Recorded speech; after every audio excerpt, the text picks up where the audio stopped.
Shershah Suri is portrayed as a great king in our textbooks, that he fought against the invader Babur and made the Grand Trunk Road, etc. How much of it was for India and how much was it for himself? So, this individual, Sher Shah Suri, well, one thing that goes for him is that he was not a Turk, he was an Indian. He was from the Suri clan, which is a North Indian clan. It's You find the Suri surname in Punjab as well as in Afghanistan. So, depending on how we look at Sher Shah, he was either Afghan, Pashtun, or Punjabi, or even Bihari or whatever, but he was Indian, he was native. So that's one thing that goes for him. Now, this guy, Sher Shah Suri, was in power in northern India, for 5 years. 5 years. And it is his arch enemy Humayun who praised him to the high heavens, that he was the teacher of kings and all that sort of thing. So this guy Sher Shah, he did some reforms which are glorified to the high heavens in Indian textbooks. He repaired an ancient road, the so-called Grand Trunk Road. He did not make that road, FYI. That is a very ancient road. It was it was in existence during Chandragupta Maurya's time. It was called the Uttarapath in India, in ancient Indian history.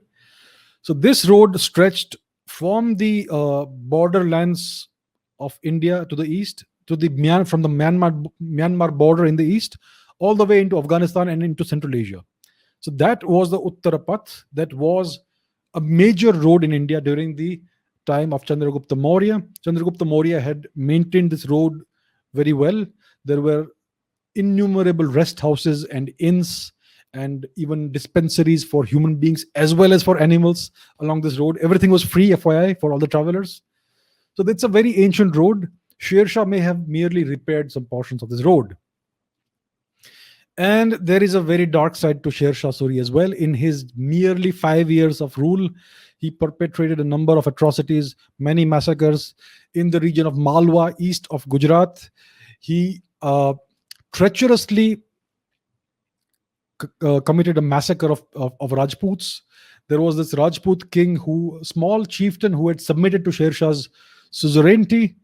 And despite submitting to this guy's suzerainty, Sher Shah massacred this small chieftain along with 10,000 men, women, and children. It was a horrific incident, and many of the women and children were taken as slaves, and you can guess what happened to them. So that is the kind of individual Sher Shah Suri was. He was as brutal and as inhumane as any of the Turks. So I do not see any greatness in this individual. Whatever reforms he may have done may be good in the eyes of the Marxist historians, not in the eyes of any civilized or decent human being. Sher Shah Suri was a monster. That's what he was.